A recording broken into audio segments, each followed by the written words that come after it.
Direct débat, deuxième partie du débat sur Direct Gestion, toujours avec Philippe Béchade, mon invité ce matin. On parle bourse, trading, trading algorithmique, est-ce que le marché est manipulé ou pas? Et surtout, on va maintenant s'intéresser à ce qui s'est passé sur les taux d'emprunt, les taux d'État qui se sont tendus très violemment, pas forcément à des niveaux incroyables puisqu'on était tombé pratiquement au zéro sur beaucoup de maturité.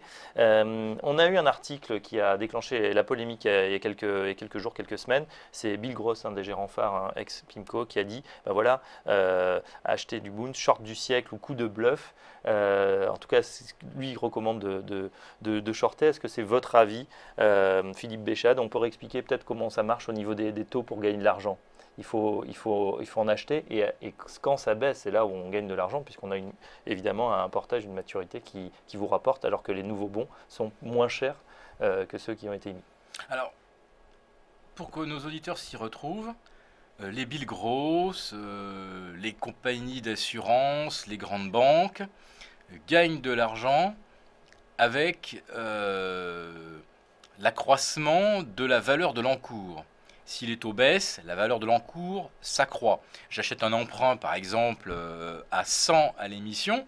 Si les banques centrales font baisser les taux, la valeur de mon obligation va passer à 105, 110, 115. On est même maintenant à 150 sur le Bund.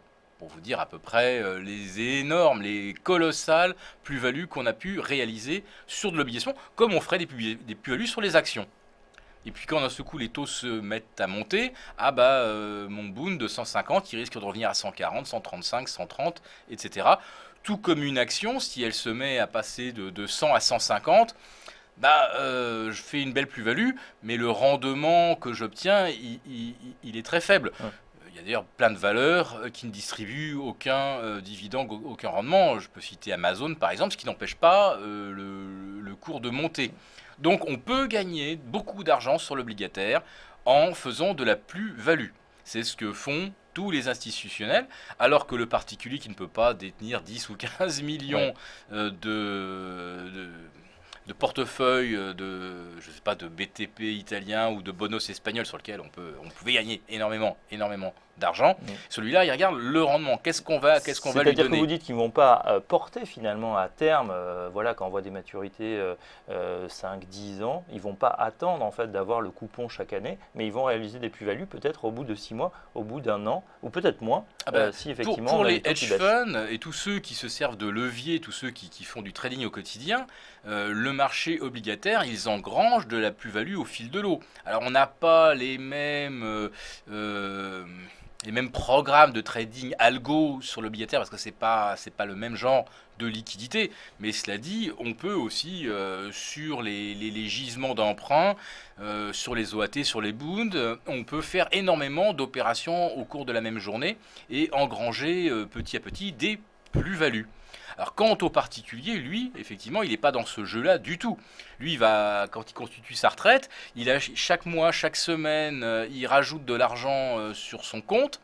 Et la seule chose qu'on va lui servir, ce n'est pas des plus-values sur le portefeuille obligataire, on va juste lui servir le rendement qu'offrent ces emprunts. Et donc aujourd'hui, en Allemagne, ils sont arrivés à une situation qui les effraie, c'est qu'une compagnie d'assurance, quand il y a plus de 50% du gisement qui offre des rendements négatifs, comment peut-il payer des retraites? Parce que le particulier, lui, il ne joue pas. Il n'achète pas le matin pour revendre le soir.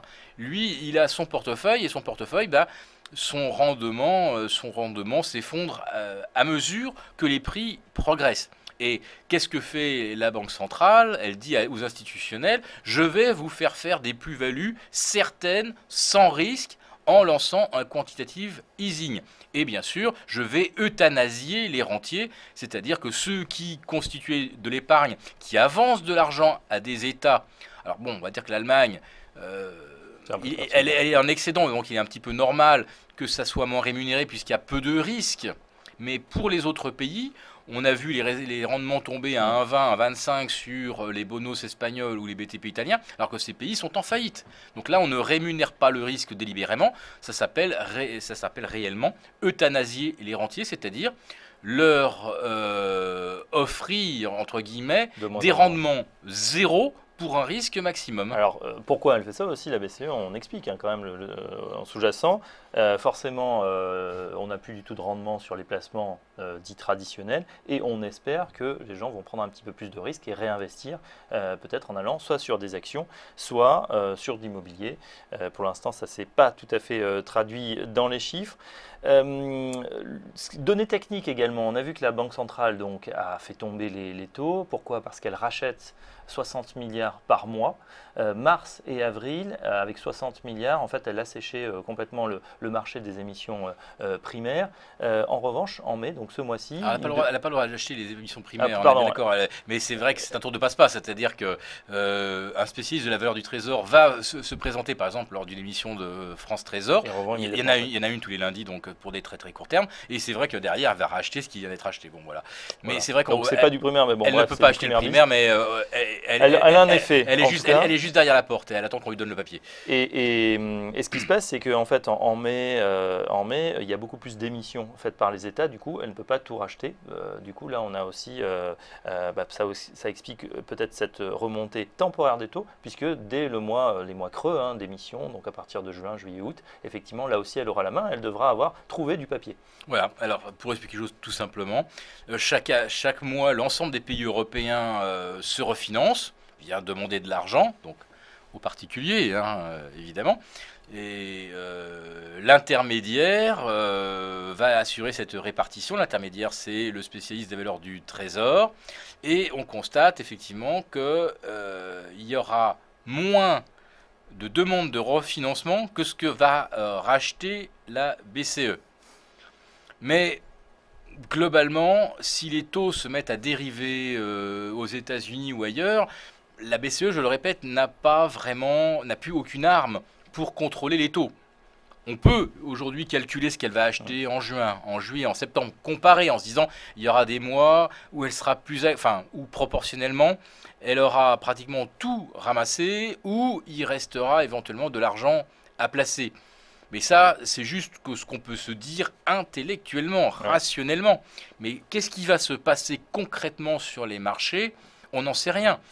Même si le mois d'avril était un mois où techniquement il y avait peut-être un peu plus de papier à placer que ce que la BCE proposait de racheter, ça n'explique pas cet énorme trou d'air qu'on a eu sur le marché obligataire.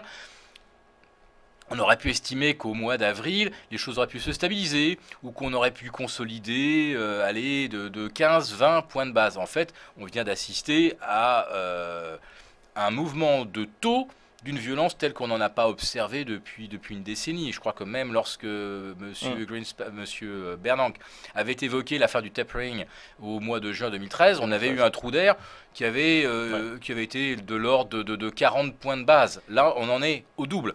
Donc oui, on a un événement majeur et bien sûr les banques centrales nous répètent « dormez braves gens ». Oui, mais 75 points de base, c'est rien par rapport au nombre de points de base qu'on a perdu. On était à 750 sur des BTP italiens, on est tombé à 125. Vous voyez un petit peu, on a gagné plus de 500 points de base. Si on en repère 75, c'est pas grave. C'est vrai que le corollaire du coup de ce marché de taux, évidemment, il fait peur parce qu'il y a un impact sur les marchés actions. On l'a vu instantanément, trou d'air également sur les marchés actions. Là, les gérants, beaucoup disent, bah, écoutez, pour ceux qui ne sont pas montés dans le train, c'est l'occasion d'y aller. Et vous êtes un petit peu plus dubitatif. L'occasion à ne pas rater, si c'est promis, vous en méfiez un petit peu de ce discours. Mais ça, c'est le discours qu'on nous sert. Moi, je l'entends depuis, je suis rentré, j'étais dans le Palais Brognard à partir de 1984. Et bien sûr, à l'époque, on disait, ah, il y en a qui ont raté le train de la hausse, ils vont se empresser d'y grimper. À l'époque, l'analyse technique, alors la gestion benchmarkée, elle n'existait quasiment pas. Aujourd'hui, la gestion benchmarkée, c'est à peu près 95. Alors vous avez 5%, on va dire, de discrétionnaire, mais le gérant aujourd'hui, il réplique d'abord le benchmark. Donc même s'il vous dit que c'est-à-dire son indice de référence. Son indice de référence. Donc c'est-à-dire que même si le gars il a pas du tout d'idée ou aucune conviction dans le marché, et même qu'il est en vacances ou en train de faire un tennis ou une partie de golf avec ses meilleurs clients, pendant ce temps-là, ça achète si le marché est haussier.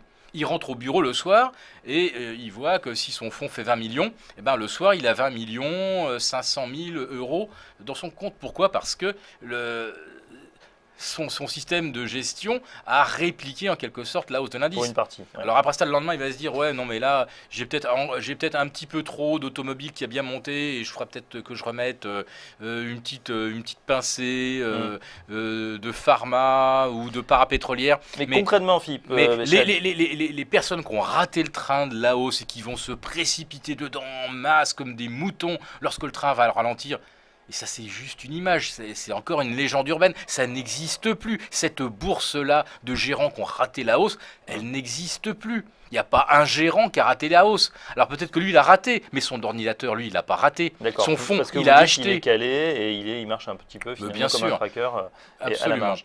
Pour les téléspectateurs qui ne sont pas gérants forcément, mais qui se demandent effectivement si ça va continuer, c'est vrai qu'on a eu un très beau premier trimestre, même un quadrimestre, hein, jusqu'à avril, ça s'est plutôt très très bien passé, 20%.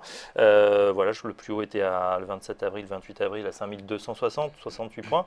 Sur le CAC, que faut-il faire maintenant? Qu'est-ce que du coup vous recommandez à ceux qui vous lisent tous les matins?